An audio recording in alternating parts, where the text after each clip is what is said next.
KPC പുനഃസംഘടന വൈകുന്നതിൽ കോൺഗ്രസിൽ അതൃപ്തി. നേതാക്കൾ മുൻകൈയെടുക്കാത്തതുകൊണ്ടാണ് പുനഃസംഘടന വൈകുന്നതെന്നാണ് പരാതി.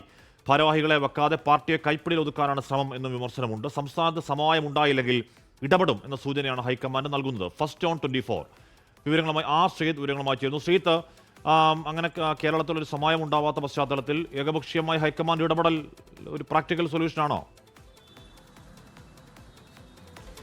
ഹാഷ്മി, ജൂലൈ 30 മുമ്പ് സംസ്ഥാനത്തെ കോൺഗ്രസ് പുനഃസംഘടന പൂർത്തിയാക്കണമെന്നായിരുന്നു നേതൃത്വത്തിൻ്റെ താല്പര്യം. ഇതനുസരിച്ച് ചർച്ചകൾ വളരെ വേഗത്തിൽ സജീവമാവുകയും ഡൽഹിയിൽ ക്യാമ്പ് ചെയ്ത് ഓഗസ്റ്റ് ആദ്യവാരം ഡൽഹിയിൽ ക്യാമ്പ് ചെയ്ത് KPC നേതൃത്വം ചർച്ചകൾ നടത്തുകയും ചെയ്തു. എന്നാൽ നേതാക്കൾക്കിടയിലുള്ള പടലപ്പിണക്കവും ജംബോ പട്ടിക കൈമാറിയതുമാണ് പ്രശ്നങ്ങൾക്ക് വഴിവെച്ചത്. ഇതിൻ്റെ അടിസ്ഥാനത്തിലാണ് പുനഃസംഘടന വഴിമുട്ടിയത്. ജംബോ പട്ടികയിലെ അംഗങ്ങളുടെ എണ്ണം കുറയ്ക്കാനായി മാനദണ്ഡങ്ങൾ കർശനമാക്കാൻ ഹൈക്കമാൻഡ് നിർദ്ദേശം നൽകിയിരുന്നു. ഈ നിർദ്ദേശത്തിൻ്റെ അടിസ്ഥാനത്തിൽ ചർച്ചകൾ പുരോഗമിച്ചെങ്കിലും ഇടയ്ക്ക് അത് നിലച്ചു പോവുകയാണ്. ഇത് KPCC പുതിയ നേതൃത്വത്തിലെ ചില നേതാക്കന്മാരുടെ താല്പര്യക്കുറവാണ് ഇത്തരം ചർച്ചകൾ മുന്നോട്ട് പോകാത്തതിന് കാരണമെന്ന വിമർശനമാണ് കോൺഗ്രസിൽ ശക്തമാകുന്നത്.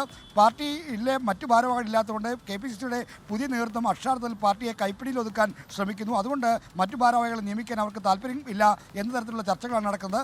KPCC അധ്യക്ഷനും പ്രതിപക്ഷ നേതാവും ഒരുമിച്ചിരുന്ന് ചർച്ച ചെയ്ത പ്രശ്നങ്ങൾ പരിഹരിക്കണമെന്നാണ് നിർദ്ദേശമെങ്കിലും ആ ചർച്ചയും ഇതുവരെ നടന്നിട്ടില്ല.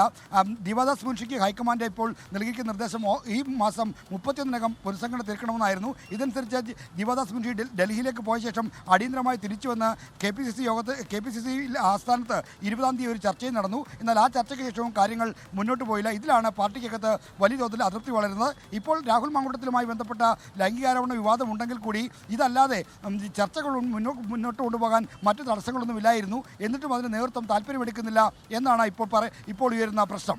ഓക്കെ, ശ്രീത്താണ് KPCയുടെ പുതിയ നേതൃത്വത്തിൻ്റെ പരാതി. അത് ഈ പറയുന്ന രീതിയിൽ പുനഃസംഘടന വൈകിപ്പിക്കുന്നു, നേതാക്കൾ താല്പര്യമെടുക്കാത്തതുകൊണ്ടാണ് എന്നൊക്കെയാണ് ഉണ്ടാകുന്ന അതൃപ്തി. പ്രശ്നപരിഹാരം ഉണ്ടാകുന്നില്ലെങ്കിൽ ഹൈക്കമാൻഡ് നേരിട്ട് ഇടപെടാനുള്ള പോസിബിലിറ്റിയിലേക്കാണ് ആലോചന.